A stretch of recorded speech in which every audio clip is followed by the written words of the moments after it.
alaihil Qur'an jumlatan wahidah. Mengapa Al-Quran itu diturunkan ke berangsur-angsur, enggak sekaligus turun kayak kitab Taurat. Kadzalik, memang harus demikian kata Allah. Linutsabbita bihi fuadak. Allah ingin meneguhkan turunnya Al-Quran itu di hati Rasulullah supaya tambah mantep. Warattalnahu tartila, dan supaya dibaca dengan tartil. Tartil itu maknanya jelas. Makanya orang untuk bisa membaca Quran pun kan berangsur-angsur. Mulai dari jilid 1 Iqra, A, Baba, dan kemudian jilid 2, 3, 4 sampai bisa membaca Al-Quran. Nah, memang ya begitu.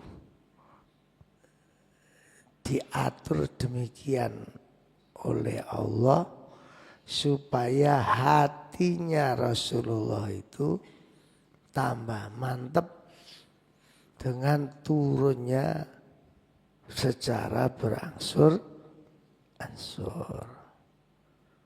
Dan Rasulullah itu kan kesebut ummi, nggak bisa membaca, nggak bisa nulis. Jadi kalau Rasulullah moro-moro langsung apal 30 juz. Waktu itu ya belum ada tulisannya, belum terkumpul seperti Quran sekarang. Pasti orang kafir semakin yakin bahwa Quran itu buatan Rasulullah. Di antara turunnya Al-Quran kan sebab asbabun nuzul. Ada sebab turunnya itu. Tapi kembali lagi, Masya Allah. Orang itu kalau dasarnya hasud, iri, dengki, itu namanya salah paham. Orang itu kalau sudah salah paham, difahamno tetap salah. Karena salah paham. Dikapak-kapakno gak iso paham. Karena salah paham. Lah salah pahamnya itu karena sifat iri dengki. Makanya mudah-mudahan kita ini dibimbing Allah. Jangan sampai punya sifat iri dengki. Aslinya wong stres. Wong iri itu kan wong stres. Senengane deloki nikmate wong. Nikmatnya sendiri enggak pernah dilihat. Padahal semua orang itu oleh Allah diberi kelebihan sendiri-sendiri. Semuanya diberi kelebihan. Dan itu peparing. Ya kehendaknya Allah. Masya Allah. Kemarin saya nyetel TikTok itu. Ada sambutannya Ustadz Adi Ijaya di depan Pak Prabowo. Masya Allah. Luar biasa. Ia membaca situasi. Ia mempelajari situasi, kemudian beliau menggerakkan masyarakat masalah pertahanan pangan. Jadi nggak ngomong tok gitu. Ustadz Adi Jaya itu nggak ngomong tok. ya punya pendapat, ya punya gagasan, ya dijalankan. Masya Allah.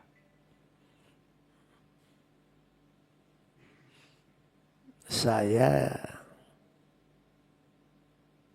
karena itu di depan presiden, yang saya tunggu itu salamnya. Ternyata ya seperti yang lain. Assalamualaikum warahmatullahi wabarakatuh. Selamat siang dan salam sejahtera. Ya mau pakai salam sejahtera. Karena memang itu acara nasional. Dan beliau menyiapkan masalah pertahanan pangan itu ya bersama dengan semua orang beragama. Dari berbagai agama, berbagai suku. Pemikirannya Masya Allah, ya luar biasa. Nah semua itu diberi kelebihan sendiri-sendiri. Mudah-mudahan kita selalu rukun. Ya terutama kecil-kecilan lah. Di Al-Jihad ini selalu rukun, pengurusnya rukun, santrinya rukun. Karena hanya dengan kerukunan kita itu bisa menjadi kuat. Makanya saya ini bersyukur di Al-Jihad ini santri banyak dan berbeda-beda. Kepinterannya itu berbeda-beda. Pengurusnya Al-Jihad ini ya banyak, pinternya ya berbeda-beda. Penting rukun. Nah kalau ada pertanyaan, mengapa Al-Quran itu turunnya kok gak blek sekaligus, tapi kok berangsur-angsur? Pertama alasannya supaya Rasulullah sering berjumpa malaikat Jibril. Karena Jibril sering datang dan itu membawa ayat. Karena gurunya Rasulullah itu kan ya Jibril itu. Rasulullah itu enggak pernah kuliah, Pak. Enggak pernah S2, S3, ya enggak pernah. Jadi gurunya itu ya malaikat Jibril. Makanya kalau santri itu dekat dengan ustadznya, dengan gurunya, itu pasti ilmunya barokah. Pasti itu. Sampean di kampus kok dekat sama dosennya. Ya sering nyopo, sering tanya. Pasti ilmunya barokah. Saya ini sering dipamiti santri. Saya itu blas gak roh nak iku arek Al-Jihad. Sering itu. Badhe napa Mas? Boyong wae. Loh, sampean santri Al-Jihad? Nggih. Pinten tahun? 6 tahun loh. Gak kenal belas, belas itu. Wajahe mawon apal belas enggak. Ya guyu tok kula lah iya 6 tahun sampai kiai ini gak apal nak ya aneh. Uripe nyandi yang Al-Jihad ini. Aku ya gumun ya. Kalau santri pusi wajar, saya ini enggak pernah kenal sama santri putri wajah model opo kakek, kecuali ya ketua itu, ketua wakil ketua pengurus intilah itu karena sering ada ketemu ya rada apal. Tapi kalau santri putra 6 tahun iso gak aruh. Masya Allah.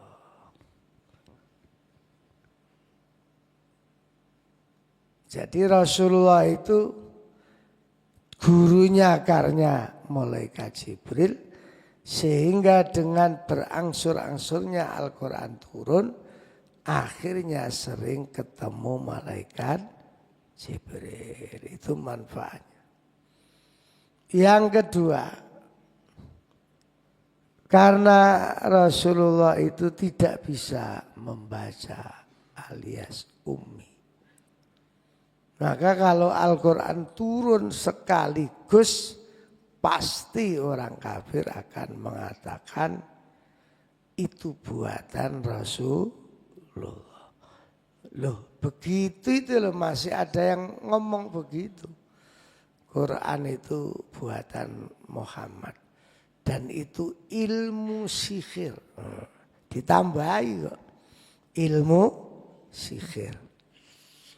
Karena dulu walaupun orang kafir, tapi kalau Rasulullah yang baca, yang menerangkan, mesti tertarik terus masuk Islam. Makanya dianggap ilmu sihir.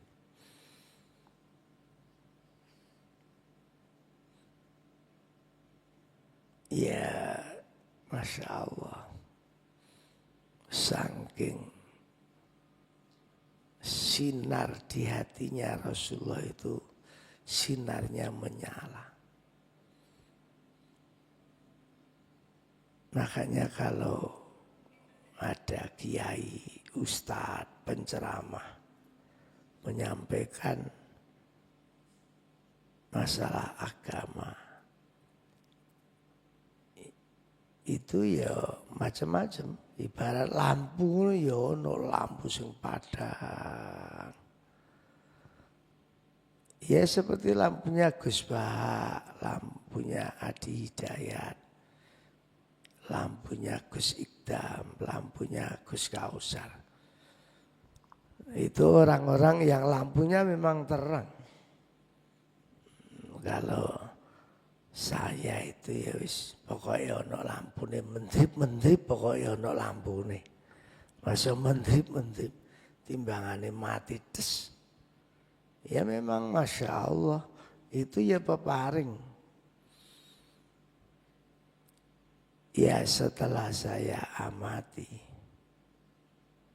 orang-orang yang lampunya terang itu mesti itu ahli riyadhah, ahli sabar,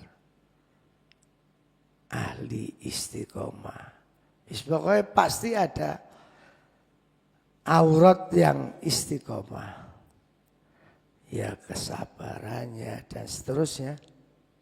Selain tentu karena doanya orang tua. Sampean Mas yang mahasiswa ngerangkep santri, kalau kepengen ilmunya manfaat barokah, jangan pernah nglarakno atine wong tua. Jangan pernah. Apalagi sampai mbujui wong tua.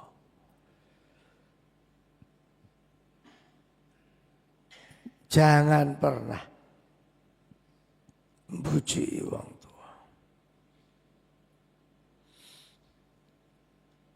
Karena walaupun pinter tapi kalau sama orang tua enggak baik. Ya ibarat makanan itu sepo.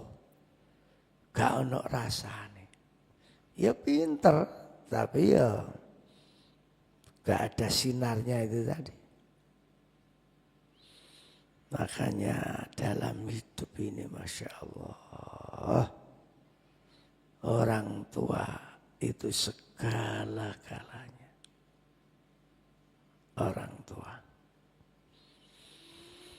Yang ketiga, mengapa Al-Quran itu turunnya kok beransur-ansur? Supaya mudah dihafalkan. dan mantep, tambah mantep, tambah mantep.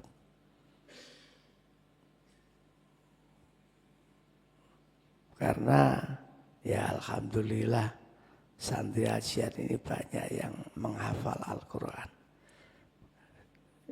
Saya diberitahu terakhir 114. Nggak tahu sekarang tinggal berapa. Itu ya luar biasa itu. Kuliah sambil ngapal no Quran, Masya Allah. Itu kalau bukan otak istimewa, kopior ndasi. Ngapal no Quran sendiri sudah sulit, ditambahi pelajaran kampus, Masya Allah. Tapi ya barokahnya Al-Quran. Justru biasanya anak-anak yang ngapal no Quran itu ya diparingi cerdas pelajaran kuliahnya. Biasanya. Makanya untung kalau ada santri ya kuliah yang ngapalne Al-Quran. Saya aja yang enggak menghafal Al-Quran, hanya baca tapi saya. Pokoknya senengane maca Quran. Ya sanggon-gon dong. Quran yang jero HP ini digawa terus. Itu saja merasakan Masya Allah. Barokahnya luar biasa. Ya barokahnya Quran itu. Karena senang baca Al-Quran. Yang keempat, mengapa Al-Quran itu kok turunnya berangsur-angsur? Karena turunnya Al-Quran itu sesuai dengan hukum atau kebutuhan. Jadi kalau Rasulullah ditanya masalah haji, nanti akhirnya ya turun masalah haji.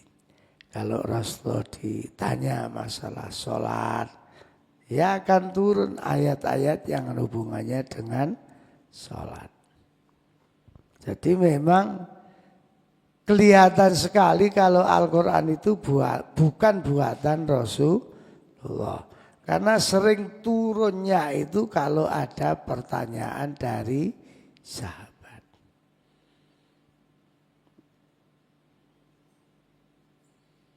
Makanya orang yang benar-benar mempelajari Al-Quran, ya kayak ahli-ahlinya itu. Kayak Gus Baha, kayak Ustadz Adi Hidayat. Itu ceramah sedina ping 1000 nak iso. Gak kentean bahan dong hafal Quran. Nah, Masya Allah, saya merasakan beliau orang-orang yang ditakdirkan cerdas oleh Allah. Apalagi kalau Gus Baha itu bukan hanya Quran ya. Hadis sekian banyaknya hafal, makalah-makalah para ulama hafal, Masya Allah. Nah itu ya umpama lampu ya. Sing kena lampu nih Gus Baha itu mesti beloloan. Beloloan itu kalau Gus Baha ngaji mesti sing ngrungokne iya sih. Masya Allah, ngono ta. Iya terus itu beloloan namanya. Kaget, terheran-heran. Terheran-heran. Saya yang terakhir yang saya lihat dari Gus Baha yang sampai saya belolok nih. Bahasanya Gus Baha begini. Orang itu ya jangan terlalu benci dengan turunan orang-orang Arab. Kan lagi rame masalah nasab ini. Ya orang Arab itu ya ada yang baik, ada yang tidak baik. Tapi jangan dibenci semua. Pokok orang Arab dibenci gara-gara nasab. Apa awakmu gak sadar nabimu lho wong Arab. Tapi yo enek sing elek. Abu Jahal itu ya wong Arab. Yo serbanan Abu Jahal. Artinya apa? Objektif gitu loh. Jadi orang itu kalau benci ojo terus membabi buta. Misalnya enggak setuju mbek Pak Prabowo, membabi buta. Ya Allah, Indonesia gelap. Kemarin Adi Hidayat yang berani mengatakan, Pak Presiden, sekarang Indonesia sudah enggak gelap. Wah, tepuk tangan gak karuan.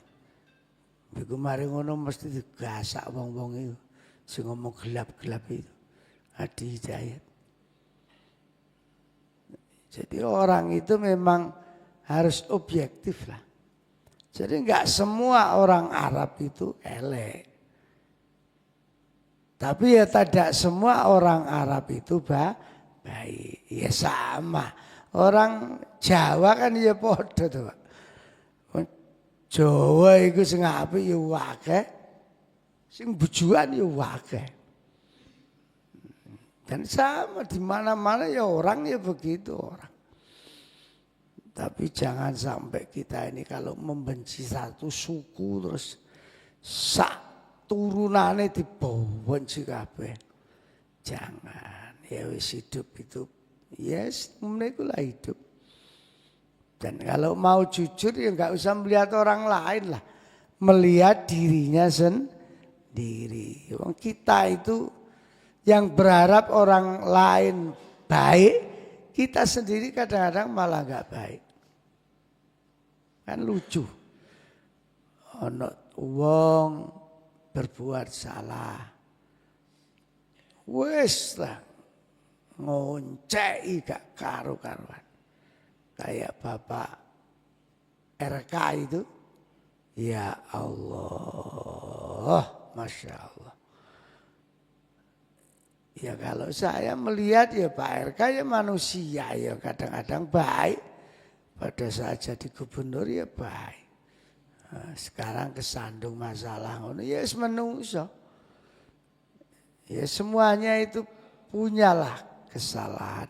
Cuma ono sing ngaku mbek gak ngaku ngono tok. Ya semuanya. Ya Allah, Masya Allah. Tapi indahnya dunia. Ono wong sing ditakdirkan kaya Rocky Gerung.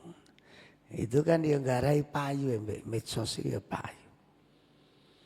Ono wong sing takdirne kaya Pak Menteri Agama. Halus. Ngene cek kena fitnah. Yang fitnah jaluk sepuro. Saya itu kutunggu yuk. Ada wong wedok jaluk sepuro karena sudah menfitnah Pak Menteri Agama. Terus ada aktivis kapan itu saya lihat di TikTok minta maaf Kak Menteri Agama. Ya Allah.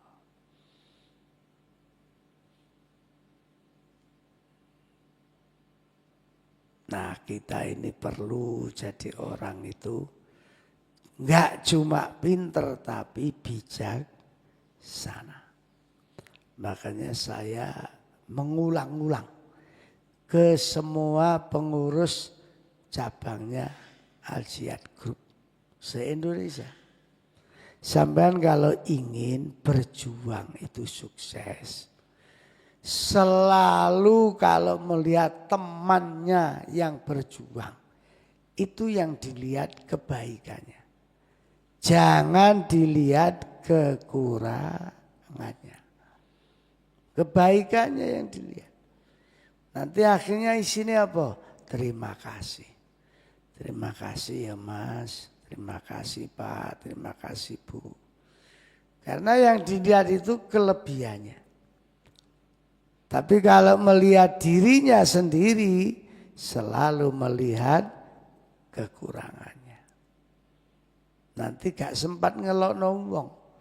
Wong selalu muhasabah, melihat kekurangannya. Itu kunci sukses perjuangan itu begitu. Dan alhamdulillah hampir semua pengurus di Al-Jihad ini baik-baik. Maksud saya bukan cuma yang di Surabaya, yang di Palembang, yang di Bluro, yang kemarin setelah saya ke Bluro, ke Caruban, terus kemarin ke Ngawi, habis Ngawi terus ke Jiha, habis Jiha ke Pacet. Di Pacet itu bangunan pondoknya alhamdulillah sudah jadi. Kemarin saya lihat. Nanti mungkin rapat lah Pak, kapan-kapan yang enak. Memang kita ini kayaknya ditakdirkan pondok kita itu pondok yatim piatu. Kalau sekolahan mungkin ditakdirkan belum waktunya. Karena setelah saya amati, saya lihat itu kita memang gak bisa bangun tempat yang besar. Kecuali Jia. Jia itu besar karena dikasih sama Abah Oki. Sak bangunane, sak masjide, sak omahe, sak gedunge, sak tempat olahraganya, Masya Allah. Bukan uangnya Al-Jihad, tapi uang pribadinya Abah Oki. Tapi kalau kita sendiri suruh bangun gedungnya, kelihatannya belum bisa seperti pondoknya Pak Asep, pondoknya Gus Ali, apalagi seperti Gontor, belum. Enggak tahu nanti kalau generasi ketiga mungkin anak Amar be. Kalau masih sekarang belum. Tapi ya wis alhamdulillah. Memang kayaknya seperti di Caruban itu terang-terangan. Mas Dedi sama pengurusnya itu, bah jenengan bangunaken gotaan bahasane, kamar laki-laki perempuan. Kan masjidnya udah jadi di Caruban. Tinggi apa? Kepengen ngopeni yatim. Madeg ngono lho. Iya. Isone akeh pondok yatim kelihatan. Terus saya ketika di Bluro kan rumah sudah jadi. Tinggalannya almarhum. Tanahnya ditambahi sebelahnya tambah uang. Terus saya nyoba ngobrol sama pengurus di Bluro. Pak, teng mriki umpama ngedekno TK ngoten. Ya napa Pak? Wah, pun kuwatah Pak Yai TK teng waduh. Gurung-gurung wis dintai arek. Kuwatah Pak Yai teng mriki. Oh, mboten cocok ya, mboten cocok. Teng dhuwur niku penanten TK. Mengke gegeran. Adek wong saiki kena kabeh kan anake titik-titik. Dhisik kan mana-mana.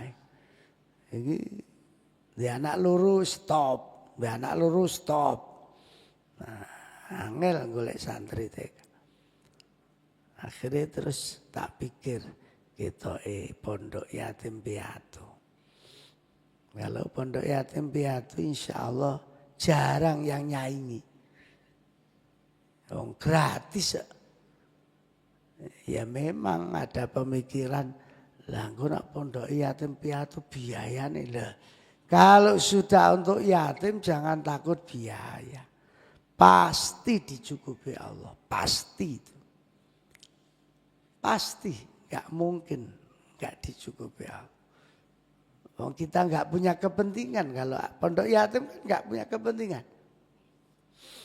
Arepe ya boleh ngentit lho ya wong duwe yatim. Selain wedi ya gak pantas toh nyolong duwe yatim. Makanya saya yakinnya kalau urusan yatim itu pasti ditolongi Allah. Mudah-mudahan semuanya selalu ditolongi Allah. Al-Fatihah. A'udzubillahi minasyaitonirrajim. Bismillahirrahmanirrahim. Alhamdulillahirrahmanirrahim. Iyyaka na'budu wa iyyaka nasta'in. Ihdinas siratal mustaqim. Siratal ladzina an'amta 'alaihim. A'udzubillahi minasyaitonirrajim. Bismillahirrahmanirrahim. Allahumma shalli wa sallim wa barik ala sayyidina Muhammad walhamdulillahi rabbil alamin. Allahumma ighfir lana dzunubana wa liwalidayna warhamhum kama rabbayana shighara. Ya Allah, semoga walaupun satu ayat yang kami pelajari benar-benar menjadi ilmu yang manfaat, yang membawa barokah. Rabbana atina fid dunya hasanah wa fil akhirati hasanah wa qina adzabannar. Walhamdulillahi rabbil alamin. Ini ada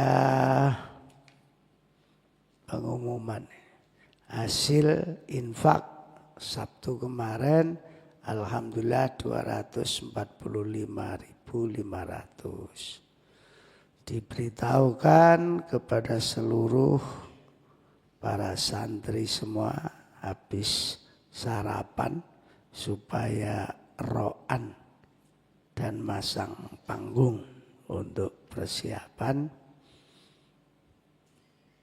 pengajian nanti malam.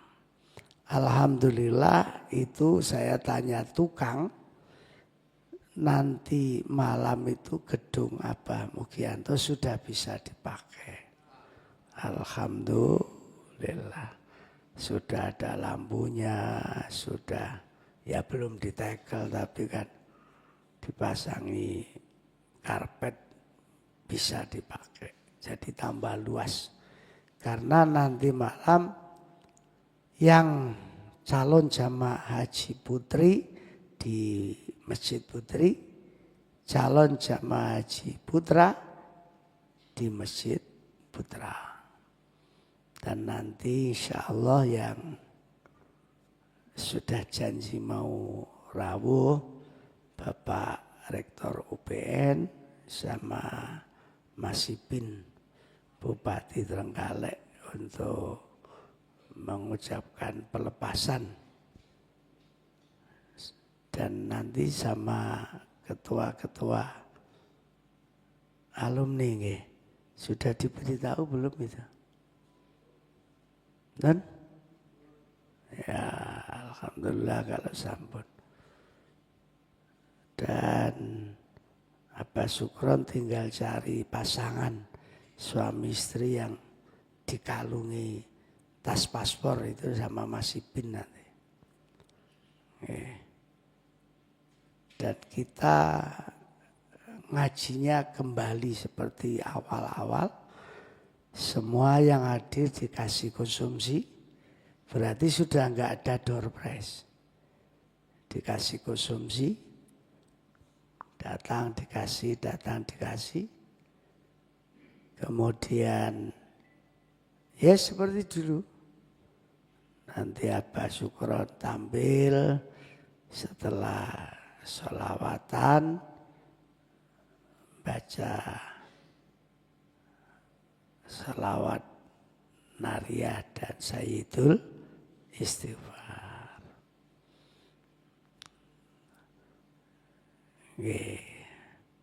Jadi memang ya masing-masing majelis taklim itu punya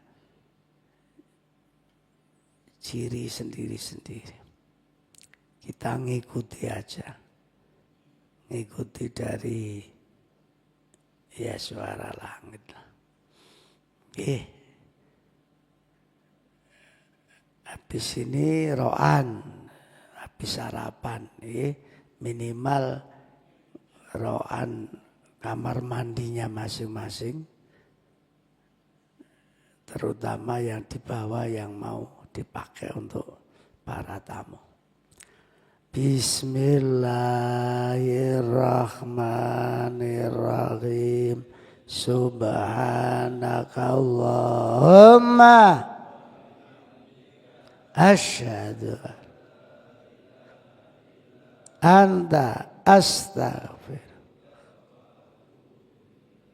Wassalamualaikum warahmatullahi wabarakatuh.